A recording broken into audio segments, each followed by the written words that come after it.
at the beat, he's carrying them. He's through, over the 22. Goodwell can see the corner.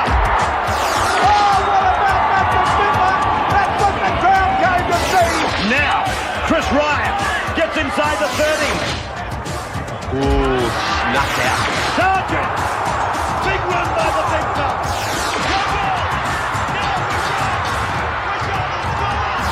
Into some space, using it. They'll catch him, I think, yes. No, he's over. Walters a dummy half, goes himself. Dropped it. Oh, He's going to give the try. Turn it up. He's dead set. Drop that. Turn it up. G'day and welcome to the first edition of the Footy Show. In the next hour, we'll be looking at the latest in rugby league, tackling the big issues, having a shot at our Pass the Ball competition, and giving our viewers the chance to be part of the fun. Joining me today, Peter Sterling. Sterling, your Parramatta Eels are going okay. The first 4 weeks have been very impressive. A little bit disappointed they didn't get the money last week, but St George played well. I think a good Parramatta is good for the competition. And Blocker, what's doing with the Tigers? Mate, just the last pass, I think. They had plenty of try-scoring opportunities yesterday, Paul, but just the last pass let them down. Recently, an archaeological team went to the Indies and they found a mummy. Now, whilst they were carbon dating that mummy, it sort of came alive. He joins us today, Rex Mossop. What's doing, Rex? Good to have you back, son. Is that the sort of action I'm going to get on this? It's just starting. All right, I can take it. Good to have you back, Rex, Nice on to be back. Talking Footy, because one of the legends of the game. In Brisbane, and hello to Gene Miles, our Queensland stalwart. Good afternoon, Fatty. Broncos, a bit lucky yesterday, Gene? I don't know about lucky, Fatty. I think it was a very good game, and they'll be quite satisfied to walk away from Leichhardt Oval with the 2 points. We'll hear from you later talking about that game. We've got a couple of special guests joining us today as well. We've got Terry Lamb from Canterbury and Brian Smith from the Balmain side. We'll be talking to them later about the game that was played yesterday and also the game that's on tomorrow. Before we get into the action, we invite you to have our say on one of the game's burning issues. The question today is the head-high tackle rule too tough? To vote yes on that question, simply phone 0055 60256, and to vote no, dial 0055 60257. We're going to keep the lines open throughout the show and update you on the voting. At the end of the show, we're going to give away $1,000 to one of those lucky callers. It'll be picked by the computer, won't be picked by any of us here. So, Kim, if you're out there, give us a ring, love, because we need the money. So we've got the formalities out of the way, so let's take a look at the action. And the Brisbane Balmain game was played yesterday. Brisbane won the match 12 points to 6. Brian, where did your side fall down? I think you've already sort of pointed to it already, Fatty. Blocker reiterated it as well. We just can't finish it off. We made about 5 or 6 clean breaks yesterday, and I was at fault on one of them. I think I'd managed to make a bit of a break and I chip kicked instead of looking inside for a pass. And that was pretty much the story of the day. Brisbane had a couple of chances and scored both times. And had an element of luck, as instance that particular kick there that rebounded off a Balmain player straight back to the Hancock, and he went through. And what about the forward pass, Rex? Well, of course, no one says anything about the forward pass. Well, there's no use criticising referees. No. Brian, it's not only been yesterday where the Tigers have fallen down. I know you've only been back there for the last couple of games, but as we've said in our coverage, and we've done quite a few Balmain games, they've been in position to win matches. And it's something that you've got to learn over the weeks. Why isn't that lesson being learnt, that when you're in a winning position, it's just not happening? Yes, Sterlo, I mean, we're mystified by it as well. If we knew what the ingredient was, we'd all be, drinking it or smoking it or whatever you have to do to get there, get across the line. But I think we're playing with a little bit of lack of confidence, I suppose, and I think that's why we're failing to finish off. One loss goes into 2 and then 3 and you're on a roll, and, we haven't panicked or anything, and Jonesy's doing a good job to keep us all together. But it's tough, and we've had a tough draw to begin with. Every side we've played against pretty much semi-final contenders so far. And if there are any easy games, we hope to have the next few weeks anyway. It's sort of a bit of a let-off in the pressure for us. I'd like to comment on a couple of players that I thought were totally outstanding. I'd like to mention Gilmeister particularly. I thought he had a top-line game, a real good game, tough front on defence. And Sinclair, I believe, was going to be thrown out of the club some stage last year because he was what is termed loosely in the trade a mug. but he's turned it around, and I give Alan Jones a lot of Well, credit I for that. don't know where you hear information from, Rex. There was no way that Jason Sinclair was ever going to be let out of the club. Well, I'm told reliably that he was. That Well, he was the causing too reliable much trouble. source isn't telling you the my truth, reliable mate. source was my reliable source. Who is okay? it, mate? And you just be quiet about it. Oh, yeah, good. Yeah, Hey, right. Gino, still with us up there in Brisbane? We're going to break this up. Well, the Broncos, if Balmain... premiership favourites, they're not playing too well, are they? No, they've started off pretty ordinary this season, but last week was a great indication that they're getting back to their running best. And although they didn't show that yesterday, that to come away from Leichhardt, as I said previously, with 2 points, and Balmain being the bogey side and Leichhardt being a bogey ground, Wayne Bennett was satisfied, but not overly happy with the effort. Tell us about the form of Alan Langer. Well, I'll just update you on his injury first. He copped a bump to his knee, and it's not as bad as first thought. He was up dancing last night at a nightclub, so he'll be back next week. So there's no. With you? No, I was He'd at have been there home. to see it. I had no Was money his left wife after with him, that. Gino? No, unfortunately, she's just had a baby, so she was at home minding the week-old baby. But Nice there's give no up. great. Yeah, well, there's no great concern there, and I think they're not far off coming good, and they're keeping the same 13 on the paddock again now, so I look forward to the next couple of weeks. They've got some hard games, Penrith next week, and when they do play the top sides, they do play attractive footy. Is Wayne Bennett a happy man at the moment? Well, he's happy, as I said, to walk away from Leichhardt with the 2 points, but and he's given the guys off the day off and today and tomorrow to go to the races at Caloundra with the guys having a horse up there, so they can do some punting and just rest for a little while. And, he'll start revving them up for Penrith. But, he's happy now that they're back in the winning list for sure. I don't know whether it's a cliche, Gene, but do you think that it is a tangible thing that sides do lift themselves to play against the premiers? And if it is, is it something that the guys have come to the realisation that, well, yeah, we've got to be at our best every week? Yeah, I think so. We found that, when we play, well, when the guys play away, that whoever we're playing lift themselves, and now they've got that extra tag of being the premiers. So, that's given that little bit extra incentive to the opposition. And maybe they're playing as well as last year, but that's not good enough at this stage, and they've just got to lift themselves a little. Because the big difference really for Brisbane this year has probably been the fact that they haven't had a great ability in getting the ball over the line. If you have a look at their for and against, they've allowed more points against going into yesterday's game than they've been able to score, and the big attraction with Brisbane has been the fact that they've probably been the most dangerous side with the football in their hands. But the defences really are coping very well with Brisbane at the moment. Yeah, they are. I don't say that they've changed their game plan at all. They're still throwing the ball around, as we saw in that first try that Steve Renouf scored. That was ad-lib football and just good attacking football, and they stayed on their feet and supported the ball carrier. So, I don't think they're doing anything different there. Maybe the opposition have wised up a bit, and they're a lot more hungry to knock the premiers off. Yeah, Blocker, probably the question's got to be asked. The Alan Jones knockers are going to come out in force again. Is he under some pressure there or not? Well, I'm not really sure if he's under pressure, Paul. I think, he doesn't go out and miss the tackles and drop the football. I just think there's a lot of young blokes in the side that have had a bit too much pressure put on them, expecting them to be the experienced ones that make all the decisions in the game. Yeah. Well, on Friday night we ventured out to the Sydney Football Stadium, saw a great game of footy between East and Souths, and East won the match 18-4, but Souths and Rex, we talked before, wasn't there some great front on defence in this game? Well, I've never seen... that's a cliche. I don't think what you said before was a cliche. I think all teams lift when they play against the premiers. Anyway, I believe that in this game, Johnson put on one of the best half a game's head-on tackling performances that I've seen in recent memory. He was absolutely devastating, and I think he's got to the stage now that some of the players are actually looking for him and being very concerned that he's opposite them in a tackle. Well, it was that good, Rex, when unfortunately he got carried off. I saw about half a dozen Roosters' hands go up to say, well, look, I'll help carry this stretcher off. Quickly. Souths had some chances, didn't they? They bombed that try in the first 5 minutes, and from then on it just went from bad to worse for them. They made enough breaks to win the game, but lack of support and the last pass going to ground let them down badly. When the South Sydney side lost both Johnson and Mark Carroll, they didn't seem to have the sting up front. They come back into the game in the second half, and it was all over once Eastern Suburbs scored again. We said they, in the pre-season, showed so much promise, and it was the young players Welcome. that really came to the fore. But we did ask the question whether they were going to be able to maintain that week in, week out over 40-minute halves. And we saw Shane Wilson play with so much distinction at fullback. He's now not there. Slattery at 5'8" has been out of the side. Fuller hasn't been in the starting lineup. So, the young guys have probably struggled a little bit But having said that, they've still got enormous ability and something that will come to the fore. Just looking at that try then, scored by Appleby. Clearly should have been a penalty try. No, it should have been a penalty try, and the kick should have been taken from in front of the stick. That's right, and that would cost the Eastern Suburbs side the opportunity to kick a goal, which they could barely do all night. What about this bloke, Silver? How easy did he run? It makes you wonder what some of these in-goal judges are doing. I mean, how would he...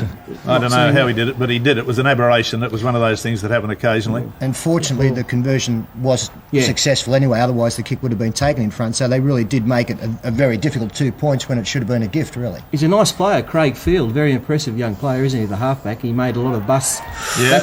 What about that one? I mean, get up quickly. What's wrong with you? Oh, gee, it didn't affect him. He kicked the ball forward straight after. Lucky he had his headgear on. There was a bit of a head clash. It is Craig Field. Saw the opportunity from dummy half, got through some bit dusty East defence, and he was about their best player. Gary Freeman, on the other hand, controlled the rucks again well for East, put the bomb up, and this was... He's always there, isn't he, Paul?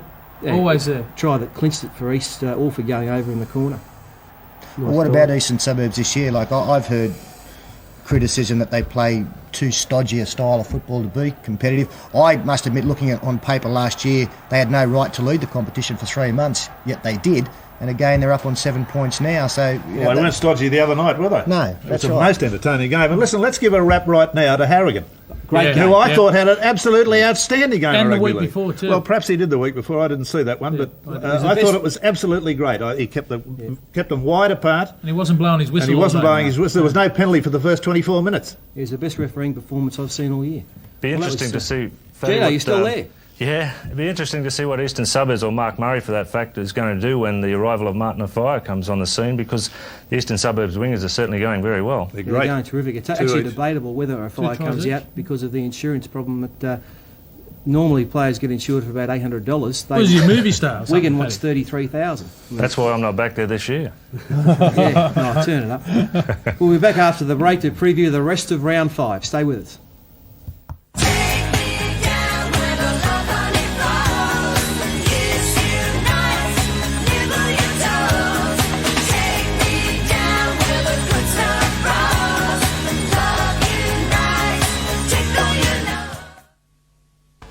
No, Mr. Lamb, in all seriousness, the reason nearly 800 people are here to honour you tonight is that your track record stands alone. In the words of Shakespeare, you are like bright metal on a sullen ground, your talents towering over your faults. You have a career that has spread from district to state to nation. You are, and have been, eulogised and lionised by experts and fans alike. You are the player's player. As a friend of mine, an Italian friend, said, if they had a team of legends, you would be the Don, the first among equals. And may I pay you my own little homage, Terry, when I honestly say that, honest to God, you were nearly good enough to play for St. George. Yeah, very funny man, Brian Dall there at your night the other night, Terry. You need an armoured car to get away from there, they reckon. It was 800 people at $400 a head or something? 400, yeah. No, $75 a head, but it was a great night. Great night. Very proud of it. Yeah, you fully deserve it too. Thank you. Well, if you want to put yourself in the running for a cash prize of $1,000, lodge your vote right now. The question is the head-high tackle rule too tough? To vote yes to that question, simply phone 0055 60256, and to vote no, 0055 60257. We're going to keep the lines open throughout the show and bring in the counting as we log the calls. So just get on that blower like this and go yes or no. Doesn't matter if you answer yes or no. How do you do that again? Yes you or no. pick the phone up and say, Packed into some scrums. Amstrad phones are great phones too. Well, tomorrow night at 8:30pm, we'll bring you a full replay of the Canterbury Bulldogs battle with one of the season's surprise packages, the Parramatta Eels. You'll see that at 8:30 tomorrow night. Terry Lamb, you're expecting a tough game, no doubt, because they have been a surprise. They're playing some great football, the Eels. Yeah, they're a young, enthusiastic team. Last few years have been together. They brought Paul Dunn and Michael Speechley, who's sort of controlling the game. And, they're just keen, and they really want to win. I think they want to do Mick Cronin proud as well. But your side, I mean, they're going as well, better than anything, aren't they? Undefeated, and you've had some big wins, especially against Brisbane in Auckland. What's been the secret, say the turnaround, from your side last year to this year? Maybe someone like Martin Bella getting you going forward? Yeah, Marty's going real well at the moment. Luke Goodwin's come in at a fullback. We had a problem last year there. But I think the players have just matured over the last 2 years and learnt by their mistakes. You're not going too bad yourself, are you, for an old bloke? They keep me going, the young blokes. Yeah. You blokes want to ask a question, or are you just going to let me ask it? Yeah, how much longer are you going to play for? It's a pretty hard question, Rex, so I just take it week by week at the moment. Is it true that you can't train at the moment in the legitimate sense? You don't go out and do the night's training? I don't do anything over about 100 metres running. When the other blokes do the 200s, I just go inside and punch the bags and get on the bike. And that obviously it's doing you no harm because you're playing well enough. Well, we've had 4 games now, and the match fitness is there, so that's what's keeping me going as well. But Jimmy Dimmick, for a player so young, he's got great ball skills. I think he's been the unsung hero for Canterbury in the early premiership matches. For sure, he's just turned 21 last week, and he's playing great football and very mature football. Just on to tomorrow's game, Terry, you've obviously watched Parramatta the last couple of weeks. Without any doubt, the big difference with the Parramatta side this year has been their defence. They actually, I think, currently now have the best defensive record in the competition. 32 points against, and we've got 34. But mate, Is that including a field goal you might have kicked? What I missed there. you have scored 40 points more than them. So your attacking game is something that you'll be looking to capitalise against what has been a very strong Parramatta defence, led by their 2 new buys, Dunn and Speechley. Yeah, we've just got to defend ourselves firstly, and then our attack will come. But their defence, we watched the video, and it's pretty tight up the middle, and maybe might get them around the wing spots with young Brett Dallas. He's very quick over 100 metres, as you know, in that Storwell gift. What sort of a loss, Jared McCracken? Well, Crackers is a great loss. He's a hard, strong player, and he's tough. He's not scared to take the ball up. He gives the forwards a rest when we need him, and he's a great defender. He will be missed, but Andy Patmore's in there, and he'll do a good job.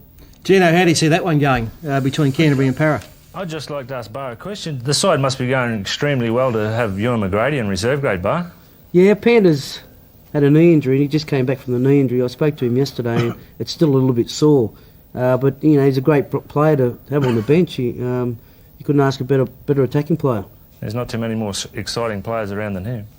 Yeah, he's getting there. I hope his defence improves, but I think it will. Just in time, he's got to get his confidence back in reserve grade. What Jason Smith? Where's he come from?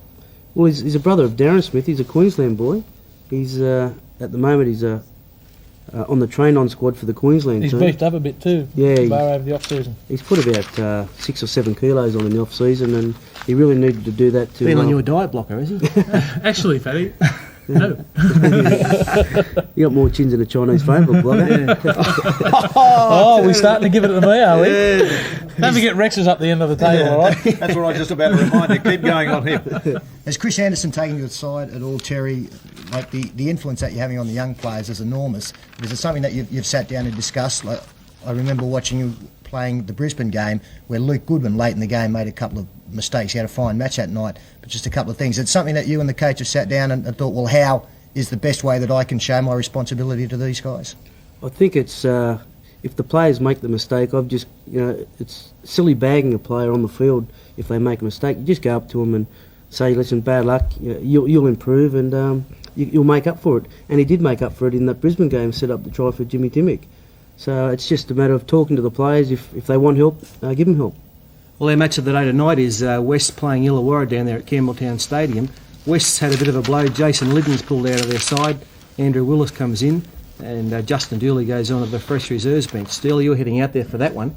How do you see it going? Well, I've been an enormous fan of Illawarra towards the end of last season and the beginning of this year. They probably haven't played as good a football as I thought they would, even though they did strike back last week. Western Suburbs have been a gross disappointment. I really expected big things from them. Jason Taylor has been outstanding for them, but in a lot of cases he hasn't had a lot of support, and I've been surprised at the way that Wests have played. With Warren Ryan in charge, you'd think a very disciplined approach, which is the way we've seen all their sides that he has coached play. But I think they've sort of carried the form from the pre-season competition into the main domestic competition, and it's not going to work for them. Well, you think they do it hard today because Edgar Britt's out, and The other bloke, Cole White, he's not playing either. So they're lacking in forward power. Illawarra's got Paul McGregor back in their side too, first time for a few weeks. Just signed a new contract with the Steelers too. Well, the new side's coming in. They're all looking for new players. Rex, what about you? How do you think, Illawarra or West? Yeah, I go for Illawarra. I think West have got a few problems at the moment. Illawarra, I think, will lift after their flogging by Manly. I've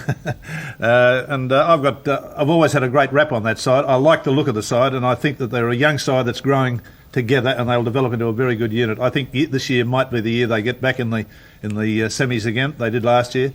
I reckon they're a good side. You mentioned McGregor back. Also, Dale Fritz came back into the side last week, and straight away there was a noticeable change. I think he's one of their underestimated players. Defensively, very, very strong, but I think the good work done by Rodwell and McGregor in a lot of ways is the fact they get good early ball from them. And they've missed that over the last couple of weeks. They led East 18 blot, after about 60 minutes, and led East back into it. That's good form going into this game, isn't it? Considering East won easily the other night. Well, East don't give you too much, do they? We've spoken about, I don't know if it's a stodgy style of play at all, but they're very disciplined in what they do, and they're a difficult side to beat. So to be able to run up an 18-0 lead against them shows that you've got plenty of strike power. Illawarra last year in the semi-finals lacked one power player in the forwards, I thought, and buying Bobby Linder was probably their best move that they've made all off-season. Well, there's other matches today too. Saints are playing Penrith down at Crogra. Canberra's playing Cronulla. Newcastle on Norths, and Gold Coast are at home to Manly. And Rex, Mighty Eagles are going all right under the new coach.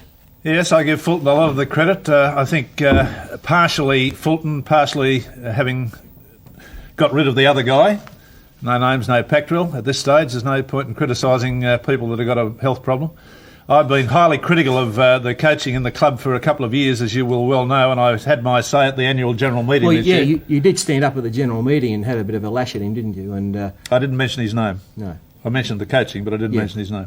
And I'm agreeably surprised at the speed with which Fulton has been able to turn it around. He's done it in two ways. A, because he's the Australian coach, and he's obviously a lot of the Manly players consider they're a representative chance under the new Australian coach. The other thing is that Fulton is a guy, I think he's got enough brains to realise that he's given them a release. He's given them the opportunity now to play a football that is the tradition of the Manly club, to move the ball around. The other guy didn't do that. He would encompass them into a sort of a very strictly limited area. I've seen them a few times. They're playing some wonderful football, the Eagles. A lot of the young players have come through, and Bozo's given them the confidence to go out and do their own thing, and they're playing great. And the old hands like Hasler, Ian Roberts. Well, Hasler's still an incredibly good athlete and a marvellous player. He really is a combination of great athleticism and great playing ability. But the young guys are performing marvellously at the moment. Some of the young guys in the side are just going so well. Ryan in the centre. It'll get harder and harder every week now. Oh, I really agree, but let's let them enjoy it while they can. Yeah, they're playing well. I'm not taking away from them, but it will get harder for them. The side can't be travelling too badly if they've got Jeff Tuvey playing in reserve grade at the moment. So after a cruel start with injuries to those sort of guys, you've got Ian Roberts, who I don't think has really been fit for 3 years. I certainly don't. I reckon Roberts is one of the classic examples of the new look Manly side, because now at least we've got Roberts going forward and offloading the football. Yeah. He's done that about 19 times last week. A couple of them fell on the ground. That's the way ball distributors are. Yeah. The rest of the time he's getting the ball away, and we're suddenly playing broken field football. Yeah. And that's one of the reasons. He's a classic example of the new look coaching technique. So you're trying to say Manly by 30 today? I wouldn't say by 30. I'd say by 29. Okay, good. Well, thanks for joining us, Gene. You're coming down tonight, aren't you, for the game tomorrow? Yeah, I'll see you tomorrow, Fatty. All right then, good as gold. We've enjoyed you getting here early. Yeah, that's good. Well, after the break, the greatest comeback in the history of the game, Rex the Moose Mossop, and the Pass the Ball competition. It's back. Stay right where you are.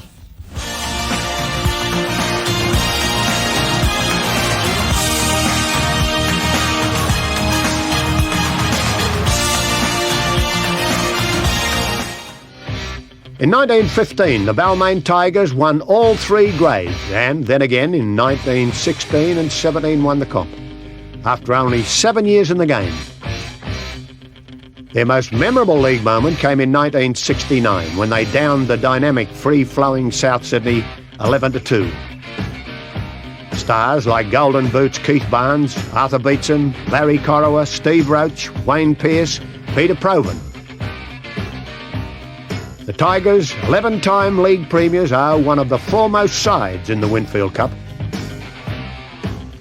They symbolise what rugby league is.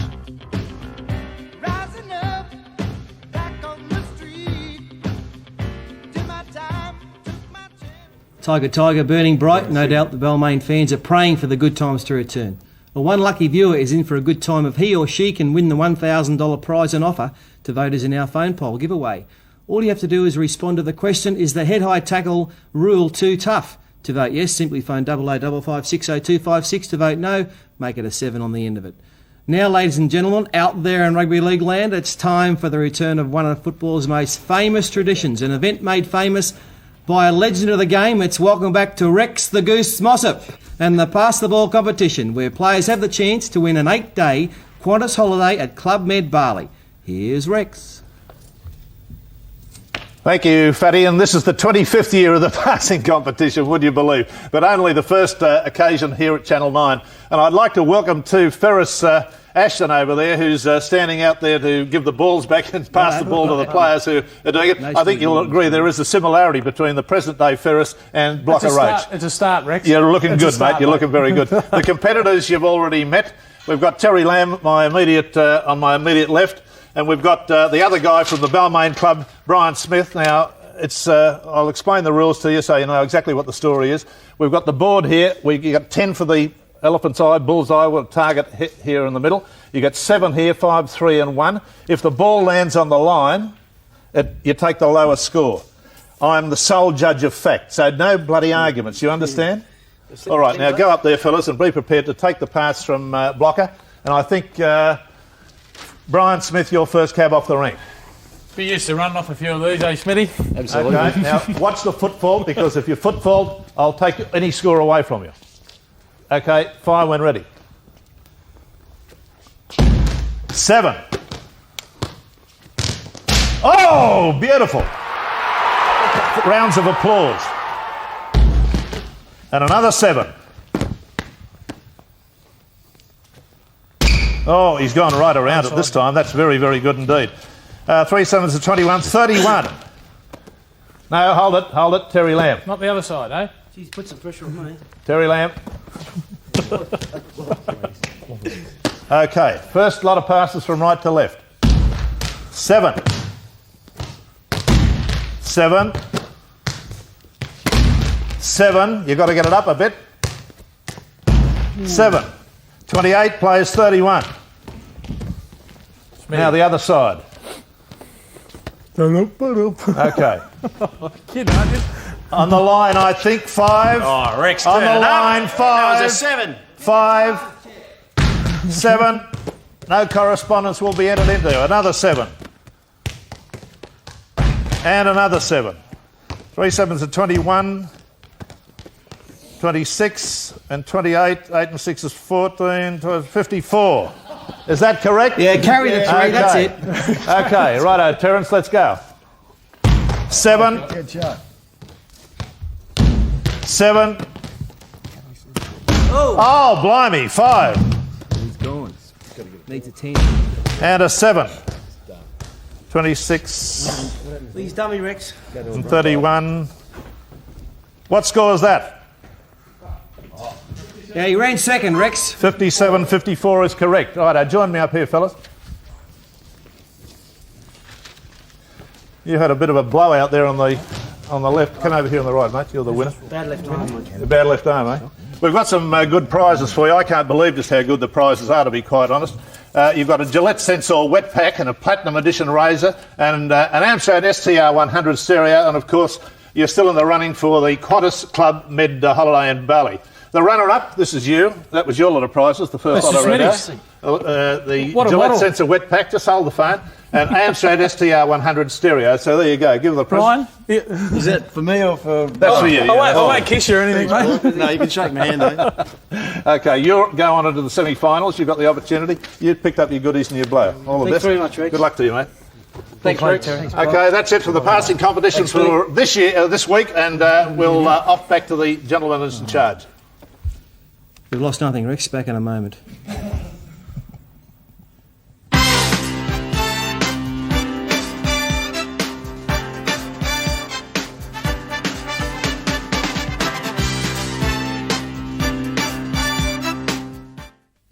He sent him off for the elbow. Taking no more, gonna walk out the door. Lover, lover, lover,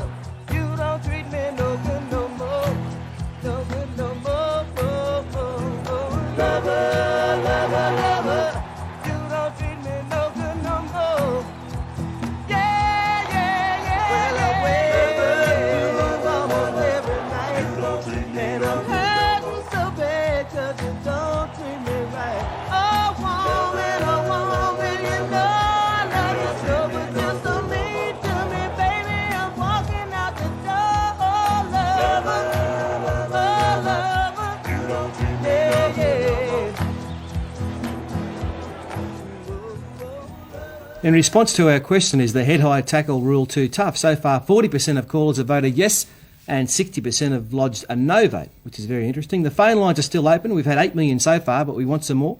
To vote yes to that question, simply phone 0055 60256, and to vote no, dial 0055 60257. Don't forget that one lucky caller stands to win 1,000 Oxfords just for being part of the debate. And to help us take a closer look at the head-high tackle issue, it's welcome to the Chief of the New South Wales Judiciary, Vince Bruce. Vince, you've been a very busy man lately. Oh, no busier than normal, I don't think. Yes, well, before we talk to Vinny, let's see what actually happens at a typical judiciary sitting. We took our cameras for the very first time for a peep at Monday night's session. This is the only view league fans had of the accused up until this week. Players at the steps of the league about to face the sport's lawmaking body. That was until the Footy Show gained a historic first. This is the league judiciary that's caused headlines. The chairman is QC Vince Bruce. The other two, former footballers Ron Coote and Peter Wynne. This rare and exclusive insight was taken on Monday night. Before the panel, Russell Wire, who received 8 weeks, and Mario Fanick banished for 2. We can't show you their faces for legal reasons. Both cases were debated vigorously by well-known solicitors. Newspaper reports claim the cost of the suspension of players and clubs can range up to $60,000. The judiciary has been the centre of much criticism this week, along with the citing of players. Some form of judiciary dates back to the early 1900s. One of its more unusual decisions to suspend 14 glebe players back in 1917. Even with the sightings these days, the league doesn't expect that to happen again. Well, actually, here's the law of the game that's causing all the controversy. A player is guilty of misconduct if he, when affecting or attempting to effect a tackle, makes contact with the head or neck of an opponent intentionally, recklessly or carelessly. And Vince Bruce, is it a very grey area? No, I think it's pretty clear. The rule as it stood before it was changed by the International Board last year let questions arise as to whether you'd come into contact with the neck as opposed to the head, questions of whether or not it had been intentional. And now the question is, did you come into contact with the neck or the head? And if you did, the next question is, was it intentional, was it reckless, or was it careless? And if it's any one of those three, an offence has been committed. If it's not one of those three, there's no offence. Well, it's got to be one of those three. No? I can't think of any other occasion I'm not a fan of the rule, Vince. I must admit that, to me, it's a rule that has been brought in for the sake of bringing a rule in. Now, as a player, and I know that I've retired and didn't play a lot of football over the last couple of years, I felt protected in the game. Now, I have to ask about consistency and all these things. I'm looking at this one from Brett Mullins that we just saw then. Why wasn't he suspended under that rule? Well, I didn't have Mullins before me at any time. Well, we saw Brett Mullins go in, tackle a man high, got sent off. Now, he wasn't suspended. Maybe we're putting the cart before the horse here. I just think that it's a rule that has been brought in when players already felt protected. I know, as I say, I felt protected that if I was taken out illegally, then I was in the situation where that player was going to be sent off or cited later on, and I felt comfortable with that. I just look at it that we're putting the livelihood of some of our very best players and the existence of in the game under a great cloud. The likes of you've only got to look at the front-on tackling style of the Gilmeisters and the Martin Masalas. Them blokes are wondering, how am I going to fix my style? They jump into tackles. That's how Gilmeister makes ball and all tackles. Vince, you're a rugby league fan. You watch the game closely. Yep. Do you think players now are tackling higher than they were 5-10 years ago? I think they are, because there's now a greater emphasis on what people call the ball and all tackle. And they go in at shoulder height. They don't go in at the ball height. They go in higher. And they're rising. The way they're taught to tackle is to rise up to the tackled player. Yeah, Vince, my pet hate in the game is most forwards tackle front on. If a player goes in, and they say that it takes two to tie up the ball, one player goes in and tackles around the hip, and the second player comes in with a shoulder shot over the top, which he's room for target, and the area is only about 6 or 7 inches. I mean, even the players are getting penalised for high tackles and sort of looking, and the players who are getting tackled are looking as if to say, well, there was nothing wrong with that. Well, that may be the case, but what you've got to do is weigh up what the league is trying to achieve, and that is to protect players. So what, are we going to have one-on-one tacklers? No. Peter's just said that players' livelihoods are being put at stake by the risk of being suspended. players' livelihoods are being put at stake by being taken out of the game, having their jaws broken, being injured. But when they... I don't think the whole anyone idea goes of the out. rule was to protect players, and what my argument is before this year, I believe players felt protected. Now, the whole idea of defence is to stop the football. There will always be an area in the game or room for the game to go low. But the whole idea is to stop the football. You must go high in this game of rugby league. That leaves no margin of error. I believe there should be some margin there. Well, maybe the New South Wales Rugby League and Australian Rugby League are searching for a means of opening the game up and not having those high tackles that are ball and all tackles, so that they get the opportunity, the players, to offload the football. That could be a secret agenda they have behind this. I think the game's open enough, Rex. I mean, there's some wonderful football. Well, we've seen some pretty ordinary football too in the last couple of years. That's because of the way they're being coached. That's exactly right. But unfortunately, players do what the coach wants, don't they? Invariably do what the coach wants. I reckon it's better than it's ever been. There's some great attacking players around at the moment, and young attacking players. Well, if it is a hidden agenda, Rex, I understand what you're saying, trying to open the game up, but why not just come out and say that okay, we're not trying to protect the players. That's not the first and foremost thing. We are trying to do something with the game of rugby league as well, and keep the ball moving. And if that is what they're trying to do, they've gone the wrong way about it anyway. Because the biggest problem with non-ball movement is the third player coming into the tackle. Yeah, so that should be the area that should be addressed. Yeah. Righto, hold the phone.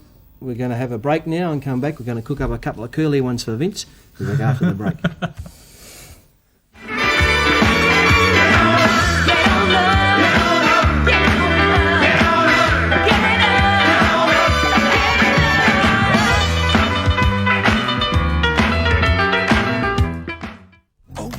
Well, 15 quid a win.